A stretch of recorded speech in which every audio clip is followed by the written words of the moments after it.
Hey there. Today I'm going to help you to figure out how to solve basically any SAT vocab question. And I'm going to preface this by saying a short a short rant, not rant but short advice. If you're watching this on the way to the testing center, feel free to disregard this. But really, if we're being honest, the best way to get better at these SAT vocab questions is really the same way you would gain muscle at the gym, right? So what do you do at the gym? You take your limit currently where you're at, right? And you try to get one more rep, or you increase the weight that's on the bar, right? Every workout, you go a little bit beyond what your body can do, and slowly your brain adapts, right? So basically, I would want you, if I was tutoring someone over many months, I would want them to basically increase their capacity in terms of vocabulary. I'd want them to start reading more op-eds, more articles, start browsing Wikipedia ever so often, like once a week maybe, and maybe regularly read a novel. That's more on the difficult side, right? So this will naturally force your brain to get used to adapting to words that are not familiar to you, and this is a skill, really, right? You have this bank of words that's already in your head, and your brain will try to decipher the new ones using the knowledge you already have, right? So it'll compare roots, compare connotations, and be able to connect the dots more often than you realize, right? So you'll have this feeling a lot of times when you say like, oh, I don't know what this word means, but I kind of know what it means. I kind of get what you're trying to say. It's exactly that on a more long-term frame, and your brain will get quicker at it, right? Quick thing about me. Who am I? I'm Manav. I scored perfectly on my SAT when I took it in high school, and since then I've been helping many students take the digital exam. Um, uh, I've basically come up with many strategies over the years I haven't seen anywhere else really, in any textbooks or mentioned by any tutor. And I think that's kind of how my brain works. I wasn't always the biggest fan of studying. I'm a notorious procrastinator, so my brain always optimizes for these small tricks. But without a doubt, let's just jump into this, and let's figure out how to solve any vocab question, even if you've never seen the words before. So I'm gonna go through like a four or five step system where you're basically gonna walk through, right? So, so first of all, what you want to do is have a quick glance at the choices, right? So you're gonna have four choices there. I want you guys to just quickly reread them. I say a quick glance just because I don't want you to read them for too long.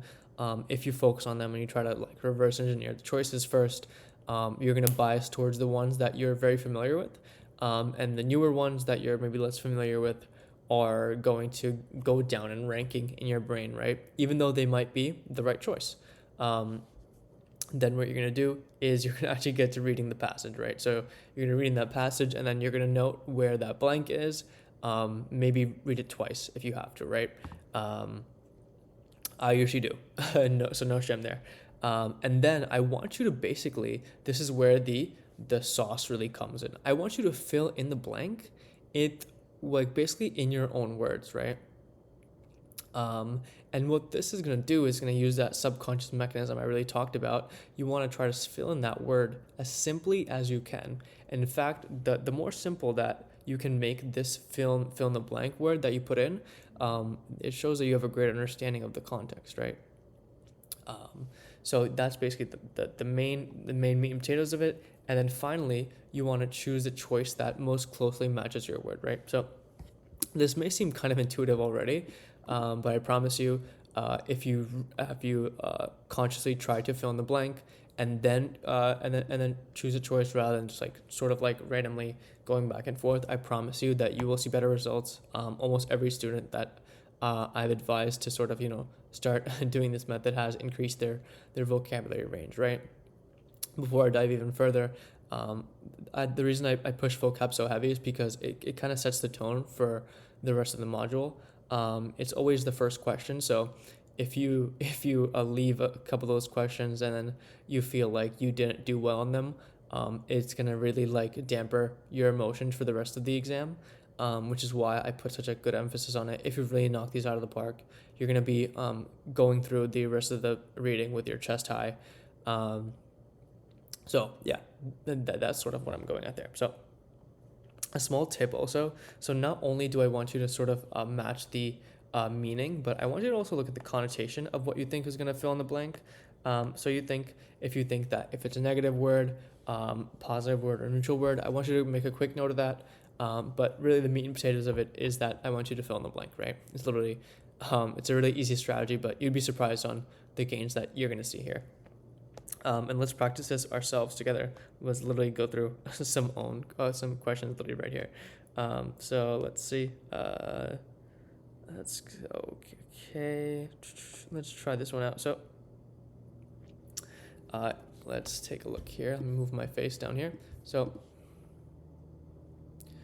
in studying the use of external stimuli to reduce the itching sensation caused by an allergic histamine response, Lewis Ward and colleagues found that while harmless applications of vibration or warming can provide a temporary distraction, such simple...